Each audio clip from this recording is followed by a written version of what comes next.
Good morning বন্ধুরা, Karimganj daily নিউজে আপনাদের স্বাগত জানিয়ে শুরু করছি আজকের গুরুত্বপূর্ণ সংবাদ শিরোনামগুলি।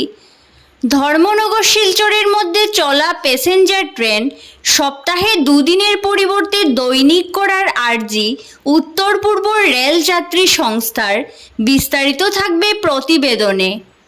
আগরতলার রেল স্টেশনে ধরা পড়ল 11 জন বাংলাদেশি নাগরিক। আটক করা হলো 3 ভারতীয় দালালকে। জন্মনি রাবার রহস্য মৃত্যু, 3 পুলিশ কর্তা সহ 10 জনের বিরুদ্ধে তদন্তের নির্দেশ জারি। হাইলাকান্দি মেডিকেল কলেজের জন্য 150 বিঘা জমি জরিপ চণ্ডীপুর চা বাগানে, প্রক্রিয়া এক ধাপ এগোলো, দাবি ডিমান্ড কমিটির। বিএসএফ জওয়ানদের তৎপরতায় বানচাল ভারত পাক সীমান্তে অনুপ্রবেশের ছক, উদ্ধার হলো প্রচুর অস্ত্র। করিমগঞ্জ শহরের চরবাজার এলাকায় পরিত্যক্ত একটি কোয়ার্টার থেকে উদ্ধার হলো এক ব্যক্তির মৃতদেহ। এই ঘটনায় চাঞ্চল্যের সৃষ্টি এলাকায়। নিয়ম না মেনে ডিলিমিটেশন হলে জোরদার আন্দোলনের হুঁশিয়ারি বিধায়ক সিদ্দেক আহমেদের। এক ওয়ার্ড থেকে অন্য ওয়ার্ডের দূরত্ব 26 কিলোমিটার, অভিযোগ বিধায়কের। নেশা বিরোধী অভিযানে বড় সাফল্য শিলচর পুলিশের। সৈয়দপুরে হেরোইন সহ পুলিশের জালে 1 জন। ওয়ার্ক অর্ডার ইস্যুর 6 মাস পরও টিআরকে রোডে কাজ শুরু হয়নি। রহস্যজনক ভূমিকায় পূর্ত বিভাগ, নীরব শাসক বিরোধীরাও। ডিটেনশন ক্যাম্পে আবদ্ধ বিদেশি বন্দীদের ফেরত পাঠানো হবে কিভাবে? কেন্দ্র এবং রাজ্যের যৌথ প্রয়াস প্রয়োজন, সলা সুপ্রিম কোর্টের। বিস্তারিত প্রতিবেদনে যাওয়ার আগে প্রত্যেক দিনের গুরুত্বপূর্ণ খবর পেতে অবশ্যই ভিডিওটিতে একটি লাইক করে ইউটিউব চ্যানেলটি সাবস্ক্রাইব করে পাশের বেল আইকনটি বাজিয়ে রাখবেন এবং ফেসবুক পেজটি ফলো করে ভিডিওটি শেয়ার করবেন। এবার সংবাদ শিরোনামগুলোর বিস্তারিত হলো। করিমগঞ্জ শহরের চরবাজার এলাকার রেল লাইনের পার্শ্ববর্তী পরিত্যক্ত একটি কোয়ার্টার থেকে উদ্ধার হলো মৃতদেহ। রবিবার এই এলাকায় সাফাই করতে গিয়েছিলেন পুরসভার জনাকয়েক কর্মী। হঠাৎ করে দুর্গন্ধ ছড়াতে থাকে। পরে পরিত্যক্ত কোয়ার্টারে খানিকটা ভেতরে গিয়ে লক্ষ্য করা যায় জনৈক ব্যক্তির মৃতদেহ পড়ে আছে। মৃতদেহের পাশে রয়েছে একটি মোবাইল ফোনও। মৃতদেহের শরীরে লাগানো কাপড়গুলো প্রায় নষ্ট হয়ে গেছে। ফলে এলাকার লোকদের ধারণা মৃতদেহটি বেশ কয়েকদিনের পুরনো। সঙ্গে সঙ্গে খবর পাঠানো হয় করিমগঞ্জ সদর থানায়। সেখান থেকে ওসি, সেকেন্ড অফিসার সহ পুলিশের অন্য আধিকারিকরা চরবাজার এলাকায় ছুটে যান। সেখান থেকে মৃতদেহ উদ্ধার করে করিমগঞ্জ সরকারি হাসপাতালের মর্গে নিয়ে আসা হয়। 72 ঘন্টা মৃতদেহ শনাক্তকরণের জন্য রাখা হবে। সেই সময়ের মধ্যে মৃত লোকের পরিচয় পাওয়া না গেলে সেটাকে কবর দেওয়া হবে। মৃতদেহ উদ্ধারের ঘটনায় চরবাজার এলাকায় চাঞ্চল্য দেখা দিয়েছে। আগরতলায় ধরা পড়ল 11 জন বাংলাদেশি নাগরিক। সেই সঙ্গে আটক করা হয়েছে 3 ভারতীয় দালালকে। রেল পুলিশ এবং রেলওয়ে প্রোটেকশন ফোর্স যৌথভাবে অভিযান চালিয়ে শনিবার গভীর রাতে আগরতলার রেল স্টেশন থেকে এদের গ্রেফতার করেছে। আগরতলার রেল স্টেশনের জিআরপি ইনচার্জ তাপস দাস জানিয়েছেন, তাদের কাছে খবর ছিল বাংলাদেশি নাগরিকরা অবৈধভাবে ভারতে প্রবেশ করেছে এবং ট্রেনে চড়তে পারে। সেই খবরের ভিত্তিতে বিভাগীয় কর্মীদের সতর্ক করে দেওয়া হয়। অভিযানে নেমে আটক করা হয় 14 জনকে, যার মধ্যে 11 জন বাংলাদেশি নাগরিক এবং 3 জন ভারতীয় দালাল। বাংলাদেশিরা কাজের খোঁজে ট্রেনে করে গুজরাট ও তামিলনাড়ুতে যাওয়ার পরিকল্পনা করেছিল।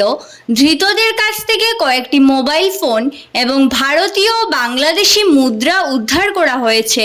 প্রাথমিক জিজ্ঞাসাবাদে ধৃতরা জানিয়েছে তাদের বাড়ি বাংলাদেশের খাগড়াছড়ি এবং নড়াইল জেলায়। তারা ভারতে প্রবেশ করেছিল কাজ খুঁজতে। ধৃত ভারতীয় দালালদের একজনের বাড়ি শিলচরে। ধৃতদের আদালতে সোপর্দ করা হয়েছে।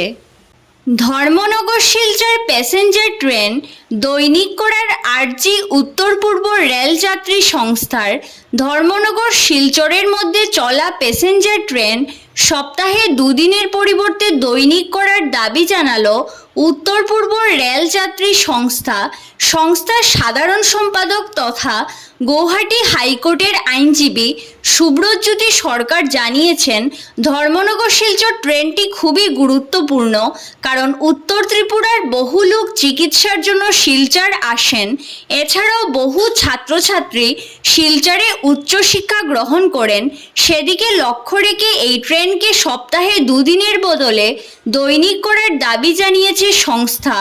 উল্লেখ্য, সংস্থার সভাপতি হারান দেও কিছুদিন আগে শিলচর সফরে আসা উত্তর পূর্ব সীমান্ত রেলের লামডিং ডিভিশনের ডিআরএমকে এই বিষয়টি অবগত করিয়ে পদক্ষেপ গ্রহণের দাবি জানিয়েছেন। বিএসএফ জওয়ানদের তৎপরতায় বানচাল ভারত পাক সীমান্তে অনুপ্রবেশের ছক। গোপন সূত্রে খবর পেয়ে শনিবার রাত থেকেই ওই এলাকার কড়া নজরদারির ব্যবস্থা করেছিল বিএসএফ। রবিবার শুরু হয় এলাকা জুড়ে চিরুনি তল্লাশি। সে সময়ই উদ্ধার হয় অনুপ্রবেশকারীদের ফেলে যাওয়া প্রচুর আগ্নেয়াস্ত্র। বিএসএফ মুখপাত্র জানিয়েছেন, পাক মদতপুষ্ট জঙ্গিরা অনুপ্রবেশের ছক কষেছিল। জম্মুর পুরায় সীমান্তবর্তী এলাকায় রাতের অন্ধকারে সন্দেহজনক গতিবিধি লক্ষ্য করেন। নিরাপত্তায় মোতায়েন বিএসএফ। সঙ্গে সঙ্গে গুলি চালানো শুরু করেন জওয়ানরা। গুলি থেকে বাঁচতে অনুপ্রবেশকারীরা গা ঢাকা দেয়। এই অভিযানে উদ্ধার হয়েছে একটি AK-47 রাইফেল, 17 রাউন্ড গুলি, 2টি পিস্তল, 4টা ম্যাগাজিন এবং আরও 20 রাউন্ড গুলি। আগ্নেয়াস্ত্র ছাড়াও ওই এলাকা থেকে নাশকতা ঘটানোর আরও একাধিক সরঞ্জাম উদ্ধার করা হয়েছে বলে জানিয়েছে বিএসএফ। অভিযানে একটি ব্যাগও উদ্ধার হয়েছে, যার মধ্যে রয়েছে 270 পাকিস্তানি টাকা। অনুপ্রবেশকারীদের ফেলে যাওয়া একটি সিগারেটের প্যাকেটও উদ্ধার করেছে সীমান্তরক্ষী বাহিনী। উল্লেখ্য, 18 সেপ্টেম্বর থেকে উপত্যকায় শুরু হয়েছে বিধানসভা নির্বাচন। ইতিমধ্যেই প্রথম দফার ভোট গ্রহণ শেষ, কিন্তু দ্বিতীয় দফার আগে অনুপ্রবেশের চেষ্টার গোপন খবরে চিন্তিত দেশের গোয়েন্দা সংস্থাগুলি। নাশকতা এড়াতে উপত্যকায় নিরাপত্তা ব্যবস্থা আরও জোরদার করেছে সেনাবাহিনী। একেই বলে ধর্মের কল বাতাসে নড়ে।